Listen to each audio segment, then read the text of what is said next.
Hey YEG, welcome. This is Austin from YEG Nation, standing here today with Mr. Vieri Berretti. Thank you very much for joining us. And Vieri, thank you for giving us access to this wonderful view of Edmonton. If you guys haven't seen a view like this before, I implore you to find out a way to do this, because this is a really cool way to experience the city. You just call me and I'll take it. There you go, call Vieri and he'll get you set up. So again, Vieri, thank you very much for joining us. No problem. So to get us started here with YEG Nation, as you guys know, I'm sure you guys have been watching some of these videos, we're trying to get some more insight information from a councillor's point of view to the average Edmontonian here, and trying to get some more people to come out and vote. So speak a little bit to that. Okay, well, first, I'm not a councillor yet. Not a councillor yet, yeah, councillor candidates, yeah. Yes, in Ward 10. For sure. Councillor, yeah. And I actually really think that you have a great mandate. And I didn't know a lot about the political process when I first started this venture, because I am not a politician, I'm a business person. I was born and raised in Edmonton. And although I have been a lifetime voter, there are some things that I have learned recently that are dismaying, to say the least, about young people and civic elections and voting. And the first was that only 30% of the population, and that's considered great, and actually 40% is considered unbelievable, but typically only about 30% of the population actually vote. And a super high percentage of that dismal 30% are 55 and up. So people between 18 and 55, I think, are not being represented in city politics or in terms of the vote, because they're not out there voting, or they're not engaged for whatever reason. And I think that's something that needs to be addressed and needs to be changed, absolutely. And we were talking earlier about the demographic on council and its lack of sort of representation in terms of demographics of the city, and it really is. It's mostly old white guys and one white lady, and I'm pretty sure that is not the majority demographic in I think we can accurately say that that's true. Yeah, that's safe. Yeah. At least 50% or more of the population is female, that's a whole other gender equality issue. But I think it's critically important for young people to get engaged in all types of politics, but specifically civic politics, because the reason that I'm interested in civic politics is because I think it's the place where a politician, a civil servant, somebody who is hired by the people, can represent them most effectively, mostly because they have no party affiliation, no political party affiliation. So they can do whatever is best for the constituents without having to worry about towing the party line or anything like that. And I think that if young Edmontonians want to have a say in the direction that their city takes, they need to get engaged in civic politics. Not just by voting, but actually by running or helping with campaigns or whatever it takes to get their message and their needs across to council. For sure. Yeah. The one thing as a young Edmontonian, and again, I spoke to this earlier, don't faint on me this time, but I'm 23, I've never voted before, so these are important things. Don't faint on me. These are important things to really bring up, but we want to talk about these things. The biggest thing about Edmonton politics is that a lot of things aren't being talked about. To a young person, a lot of things are overwhelming. You want to talk about the whole city, and I'm 23, what can I really do, right?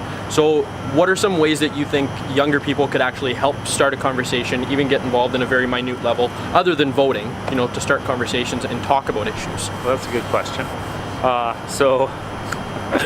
Okay, so I know statistically is another fact that I learned, that if you're a young person and you become of voting age, if you vote in the first available election, that is federally, provincially, or in civic election, you typically remain a lifetime voter.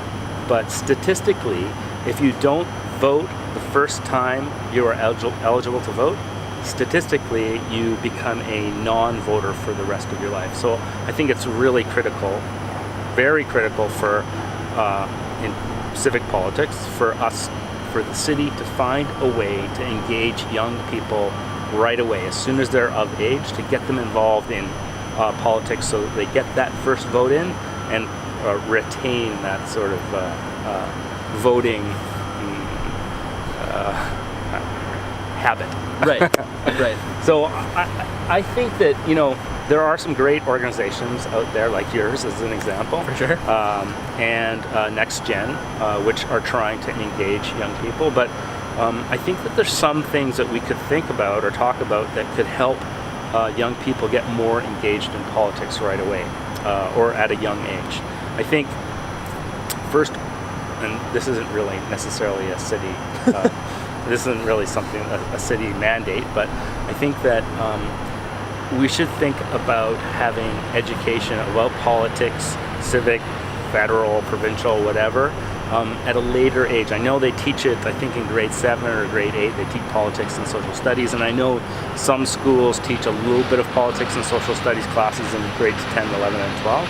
But I think in grade 12, when young people are about to become of age, there should be a course or something laid out in the curriculum that takes them through civic, provincial, and federal politics and gets them engaged just before they become of age. So the next time they're eligible to vote, after they turn 18, they're able to get involved.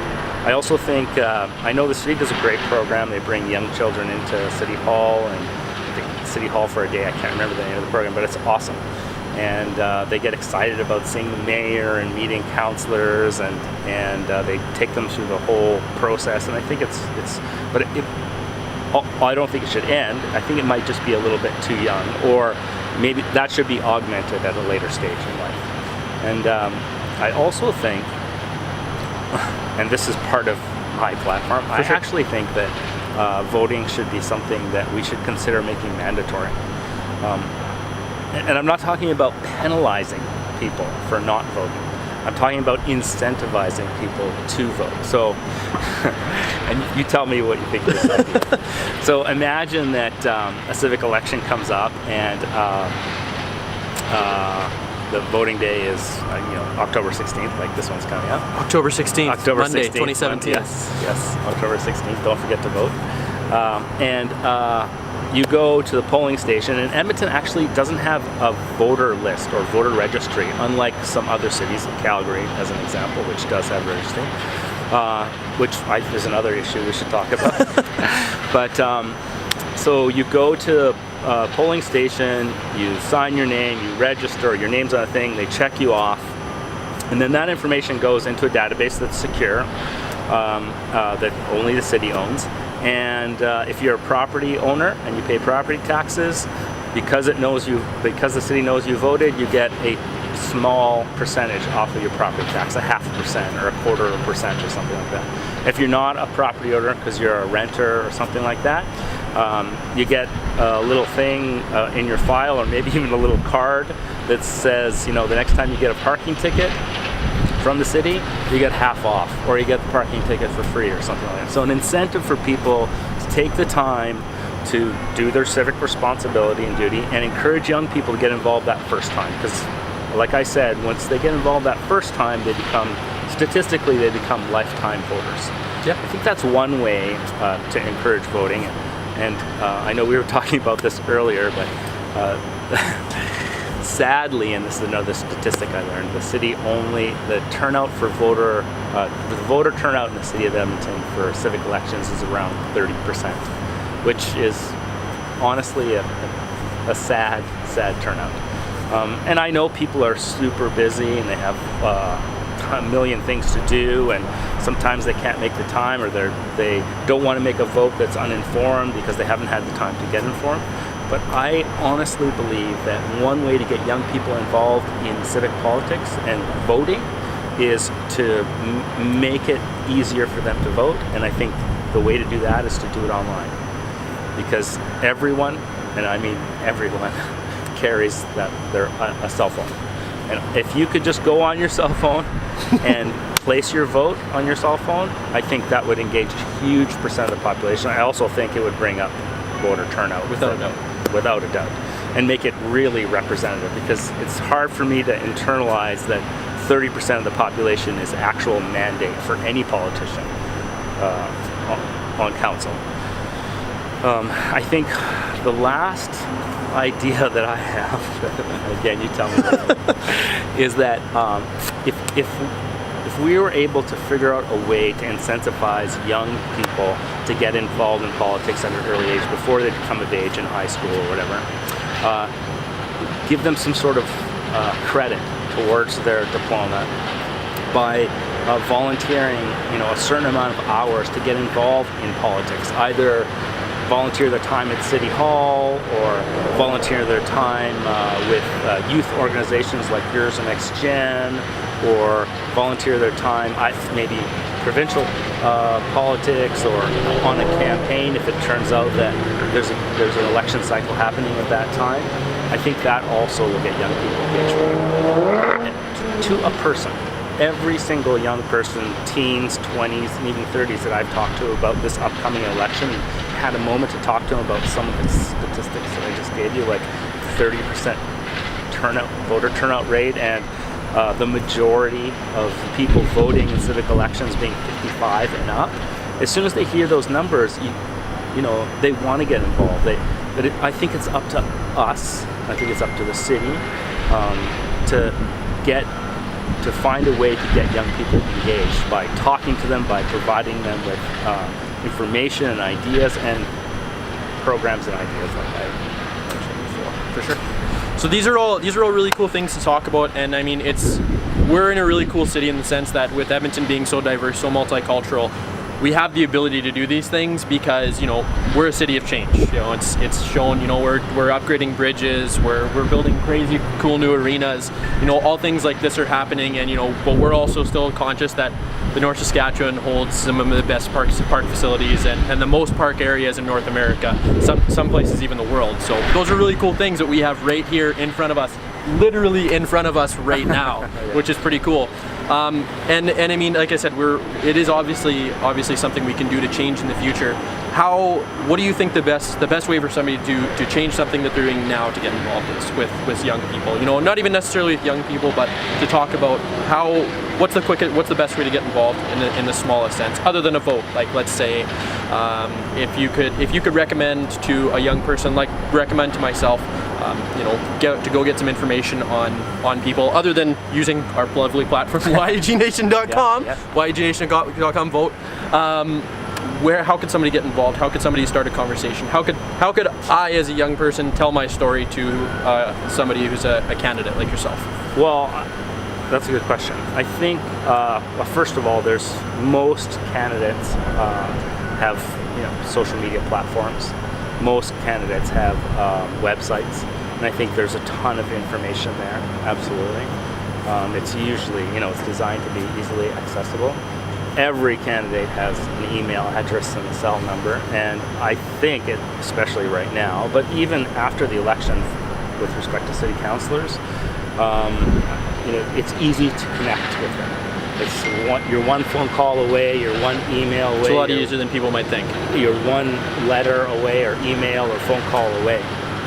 And I know that politicians want to engage. I know that candidates for the civic election want to engage with young people, and I know every single candidate wants young people to vote more.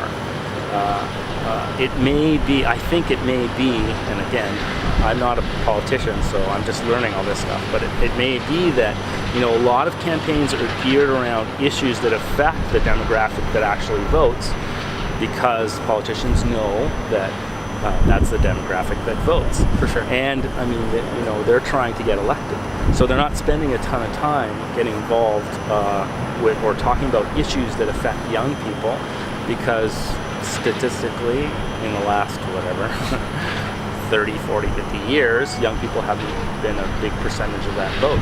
So politicians are focusing their attention on the people that they know are voting, and I think if a young person really wants to get engaged, they should do some research online. Most of the information is very simple. It's not like you have to do reams of research. Read through each first find out what ward you're in. I'm so shocked. I was so shocked. Like I've knocked on like 10,000 doors maybe or something like that. I am shocked when people ask me, oh, well, what ward are we in? Because people don't know. And again, it's because of, you know, people aren't engaged in civic politics for some reason, which I don't understand, because like I said, civic politics is the one thing that really affects their lives directly. But find out what ward you're in. Find out who are the candidates running in your ward. Call them, email them, get involved with their campaigns. If there's something that you read on their website about their platform that looks interesting to you, or that speaks to something that is important to you, then call them and get involved. And I know any candidate, most candidates, you will have their ear if you volunteer your time and get involved with them in whatever way is meaningful for you. That's a guarantee. And I want young people to remember too that in the last 20 years, only one incumbent has been defeated. And the reason for that is, there's a lot of reasons, but the most important reason is because there's so few people voting. It's just easier to recognize the name of the person who's representing your ward when you do go to the polling station and check their name off. Right. So I think it's critical that young people take the time and the energy to read about and research the candidates. So they're picking the person that represents their needs the best. Not to say that it's always wrong to elect the incumbent, but it's telling that in the last 20 years only once has an incumbent been defeated. That incumbents continue to get in because it's really about advertising and name recognition. Right. Okay, well those are really important things to bring up. And you know, as again a young person, and realistically just a citizen of Edmonton, I've been in and around Edmonton my entire life. So I mean, I've seen a lot of cool things change, even though I haven't really been involved with the political side of things. But the things that a lot of people should be aware of is that ward issues are different. Like ward issues are different than things that are happening in the city. You know, something that's happening in Southeast Edmonton might actually affect something in Northeast Edmonton, and you know, but it might not necessarily mean anything to somebody in Ward 9. Right. But you know, Ward 4 might have something going on with a new school, or you know, the accidental beach in Clairview coming up in Ward 8.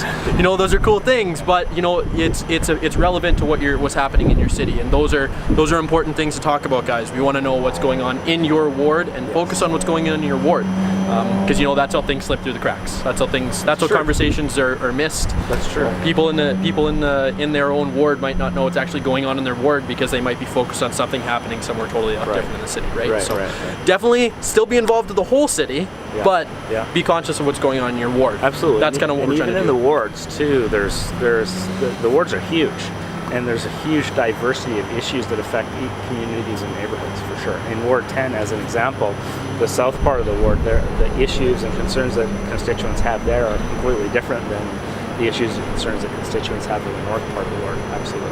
For sure. Specifically for your ward, since we're talking to yourself here, what are some big places in your ward that, like, you know, somebody in Ward 10 might not realize is actually in Ward 10? Like some of the big landmarks, some of the big concerns in your ward. That's a good question.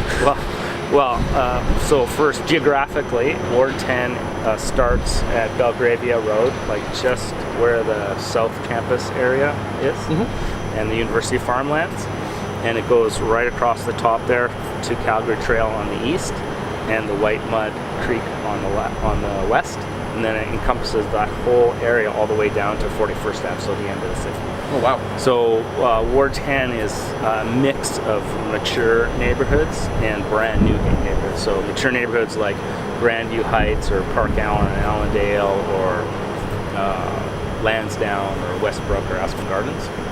And brand new neighborhoods like Callahan, Kavanaugh, Allard, south of the Anthony Henday. And some issues, so as an example, in those new neighborhoods, the issues constituents have are the widening of roads, because when that area was first built, they just built a single 2-lane road.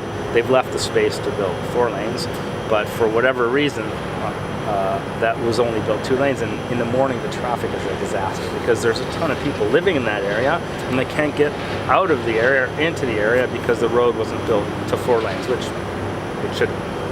And you know, schools, recreational facilities,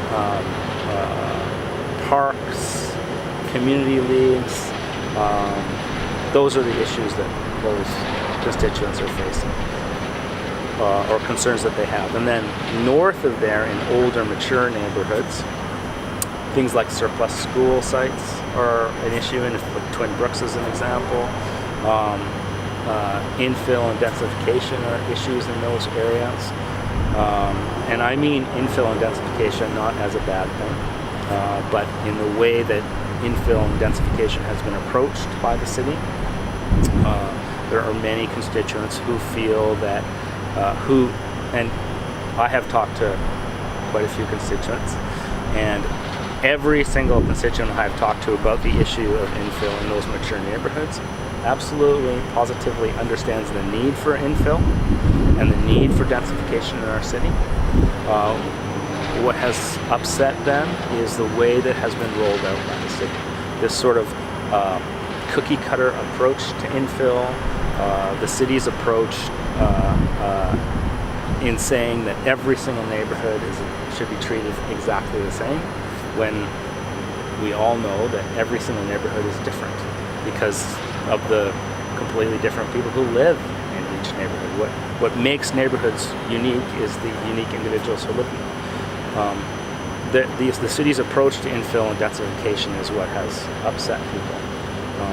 The changing of the mature neighborhood overlay to allow infill without having to consult your neighbors, which I think has been a big issue for some of those people in mature neighborhoods. So those two things are, you know, people in the south part of the ward, infill is a non-issue for them because they're living in brand new houses. Exactly. And people in the north part of the ward, in some of those neighborhoods, infill is an issue to them. Transit is an issue to most people in Ward 10. That is, you know, that last mile or that first mile or the last mile, or sorry, first kilometer or last kilometer. Most people's anxiety about the city's ability to manage the development of the extension of the LRT line from Century, hopefully to the airport, because of what has happened in the past with Nate, Right. with the congestion and those kind of things. And I think LRT is an important part of the development and the growth of our city. But again, constituents are telling me that they're not sure that this is the right direction, that this sort of speed with which we're growing is the reason for the errors and mistakes that have happened, or if we're looking at public transportation in the wrong way. I mean, I'm not sure why we're not considering BRT, or which is, you know, a fraction of the cost of LRT. And constituents are thinking the same thing. So that's an issue that I think is ward-wide. Right. For Ward 10, yeah. Awesome. Well, those are cool things to talk about as well, and things that, I mean, these are conversations that we could have all over the city, and I'm glad that you did bring up some things that are citywide as well as specific to your ward. I think the biggest thing that everybody's been talking about, or rather not been talking about, is that there's not a lot of communication. So that's really what we're trying to do here with YegNation, is have conversations like this happen, and conversations from the constituents to the councillors and the councillor candidates, yes. And even just within the communities, right? We want to actually start up those conversations. Well, yeah, and I mean, that is the key. I think that's the key to great communities and great civic leadership. I think the City Hall should be uplifting citizens, you know? Makes sense. And I think the first way that starts is by having a lot of real, meaningful two-way conversation. You know, again, I'm learning. So I wanted to find out the voting records for city councillors on specific issues that constituents are bringing up, like infill, like surplus school sites, like transit development, that kind of stuff. But if you go to the city website, God bless them, you can get a list of the voting records. It gives you this long list, each councillor's name, whether they voted yes or no, and then a file number. It doesn't actually give you a specific topic. It just says like file 9551 or something like that. An index. So an index number. So if you actually want to find out how a specific councillor voted on a specific idea or concept or something that was brought up in council, it's near impossible. You have to go through reams and reams of information and data to be able to find out how each council voted. There was something like 7,000 votes in the last 4 years. So those guys are working hard, don't get me wrong, but still, I mean, you should be able to just go online and do, essentially a Google search and type in something like surplus school sites or LRT extension and get a list of how each councillor voted on each topic. Right. That would make it so much easier. I think that's one of the barriers that everyone, not just young people, but everyone has to understanding the process of city council, is that you sort of hit this wall of bureaucracy. And I think that needs to be changed. I think councillors need to be plugged in to their constituents. And again, I think there's so much technology. Everybody's carrying around their supercomputers. I think that's one of the ways to be plugged in. It should be really easy to access information about anything you want to access information. For sure. Well, that's what a democracy is. Well, and also I think that's the way that young people, that's the way young people get their information. When I was in university, you had to go to Rutherford and go through all the index cards and maybe find the card that you need and then go to find the book that you need. But nowadays nowadays all you need to do is open up your computer and you can get information. Right. And I think that's how young people see the world. I think the more that we bring City Hall into the computer age, the more we make information accessible, like easily accessible, like open up all those barriers, I think that's going to engage young people more. Awesome. Yeah. Well, I think that's a great time to wrap up what we're talking about here today. We brought up a lot of really important things to talk about, and a lot of really great things that we really want to bring to light to the people that haven't voted or are voting now, right? But. Yeah. So on that note, thank you for coming and speaking with us here today, Vieri. These are things that we really want to talk about, guys. Do not forget, Monday, October 16th, 2017 is the day to vote.